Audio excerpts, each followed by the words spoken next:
Hello and welcome to our mini lecture on another useful tool to understand differences in cultural patterns, Hofstede's cultural taxonomy, which is also referred to as Hofstede's dimensions of culture.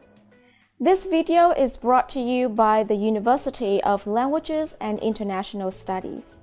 I hope this lesson will help you have better understanding of cultural differences. Let's begin. Gert Hofstede is a Dutch social psychologist that focuses his work on the study of cultural differences in value orientation. He has published books on culture such as Culture's Consequences in 1980 and Cultures and Organizations, Software of the Mind in 1991. Hofstede's approach is based on the idea that people carry mental programs or software of the mind that are developed during childhood and are reinforced by their culture. These mental programs contain the ideas of a culture and are expressed through its dominant values. In the 1970s, by analyzing the survey of more than 100,000 IBM employees in 71 countries, Hofstede was able to come up with an idea of how people perceive, interact, or communicate in different situations across cultures. This enabled Hofstede to introduce what he calls the dimensions of national culture. At first, he developed 4 cultural dimensions, and in his later research, Hofstede added 2 new ones. The current 6 dimensions are power distance, individualism versus collectivism, masculinity versus femininity, uncertainty avoidance, long-term versus short-term orientation to time, and indulgence versus restraint. According to Hofstede, a dimension is an aspect of a culture that can be measured relative to other cultures. He scored each country using a scale of roughly 0 to 100 for each dimension. The higher the score, the more that dimension is displayed in society. The scores are available at his website. As you can see on the screen, these are the scores given to 6 dimensions of Vietnamese culture. We can say that Hofstede's work provides an excellent summary of the relationships between cultural values and social behaviors, and it has had an influential role in our understanding of how people in different countries vary in their attitudes towards each dimension. In this video lecture, we will focus on the first 3 dimensions of Hofstede's 6D model. Now, let's look at Hofstede's first dimension, power distance. Power distance deals with the fact that inequality exists in any culture, but the degree of acceptance varies from culture to culture. In some cultures, people may view status and power differences as normal, but those in other cultures may not. Hofstede defines power distance as the extent to which the less powerful members of a society accept and expect that power is distributed unequally. In other words, power distance is a term that describes how people belong to a specific culture view power relationships. That means superior, subordinate relationships between people, including the degree that people not in power accept that power is spread unequally.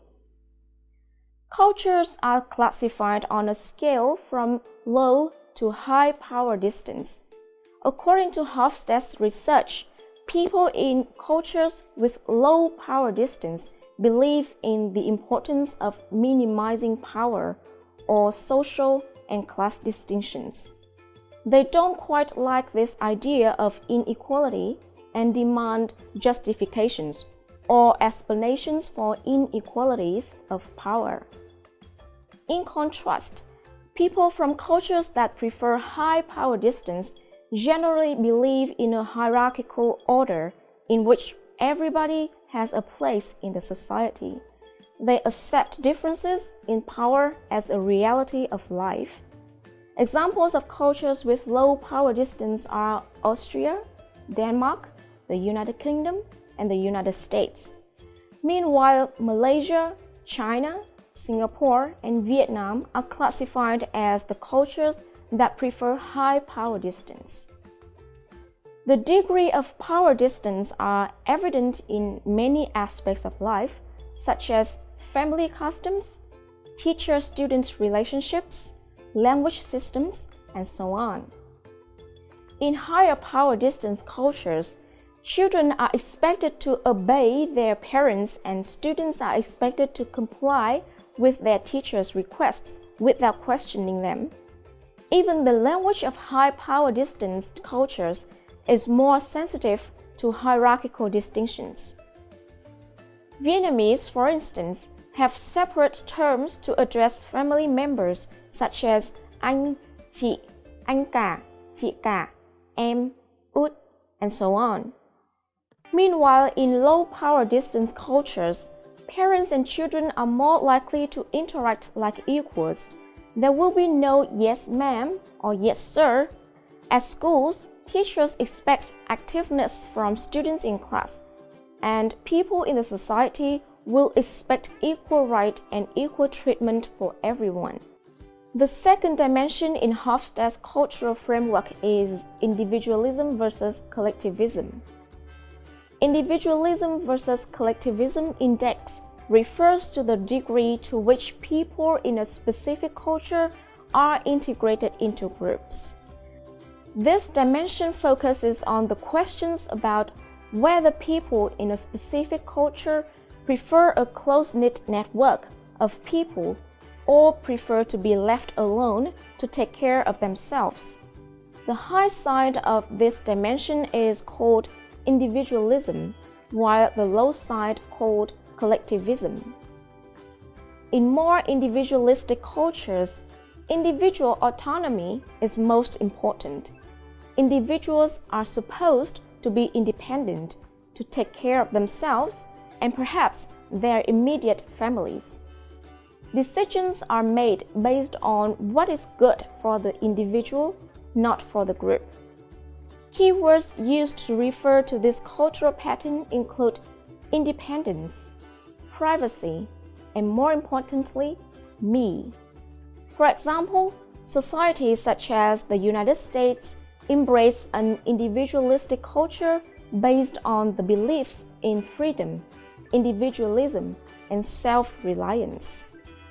In opposite, more collectivistic cultures require loyalty to the groups, such as the nuclear family, the extended family, as caste or social class.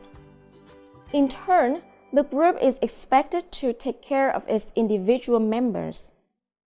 As discussed in the previous lecture on Hall's high and low cultural taxonomy, collectivistic cultures tend to be group-oriented, and there is a clear distinction between in-group and out-group members. Group harmony and group benefits are more important than individual achievement. In collectivist cultures, people's self-image is defined in terms of we rather than me. Many countries in Asia, such as Indonesia, Vietnam, India, value a collectivistic orientation. The differences in individualism versus collectivism index can be observed in the parenting styles of American and Vietnamese people. As mentioned in Unit 3 of English 11 by Professor Hoàng Văn Vân, while many Americans view teaching their children to be independent is the most important in parenting, many Vietnamese parents seem to focus more on protecting their children and provide them with a happy and wealthy childhood. Even when children get married, Vietnamese parents still want their children to live with them in extended families. This is not the case in the US, where children usually move out of their home after they finish school.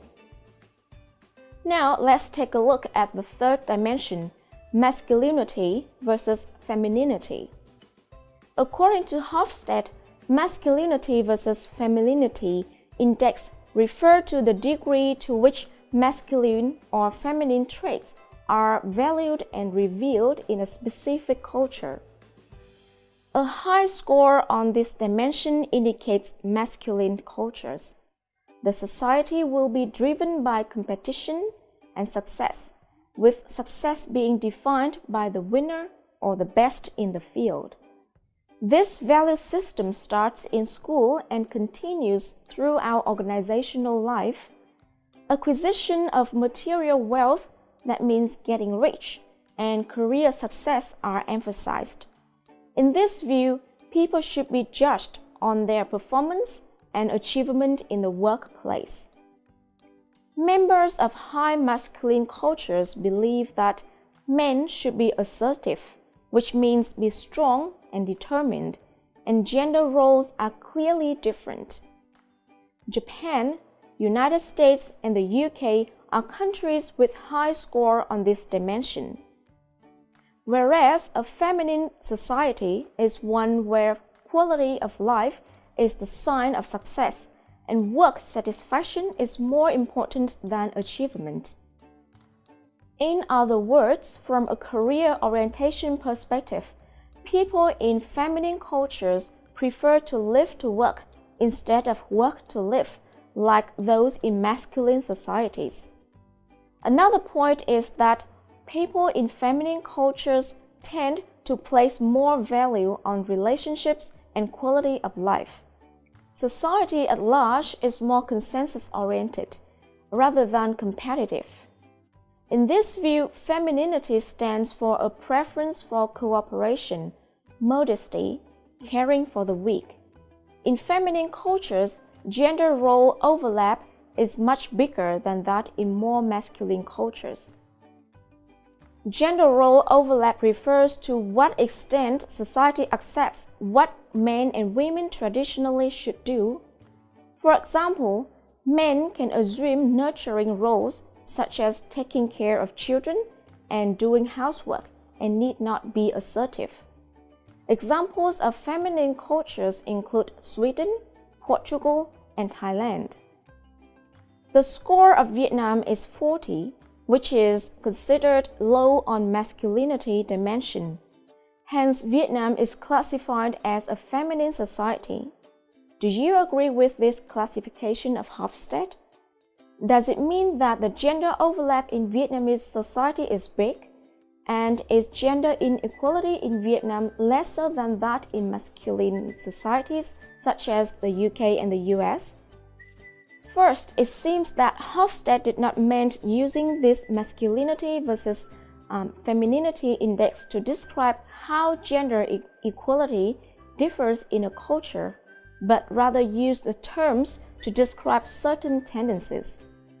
The terms relate to assertive or masculine versus nurturing or feminine behaviors and ideals. Second, despite significant progress in gender equality, Vietnam ranked lower than UK and US did on the Global Gender Gap Index, according to World Economic Forum in 2016. Hence, Vietnam still faces challenges in closing the gender gap. Alright, so far in this video lecture, I have introduced an overview of Hofstede's dimensions of culture and explained the first 3 dimensions. Hofstede's cultural framework has had an influential role in our understanding of cultural differences across cultures. Among the dimensions, power distance refers to the perception and degree of social inequality acceptance in a culture. High scores on this index indicate cultures with high power distance. Individualism versus collectivism refers to whether a culture places more emphasis on the individual or the group. The third dimension refers to whether a culture values masculine traits or feminine traits. Alright, let's have a break and I'll see you again in the second part of this lecture on Hofstede's dimension of culture in the next video.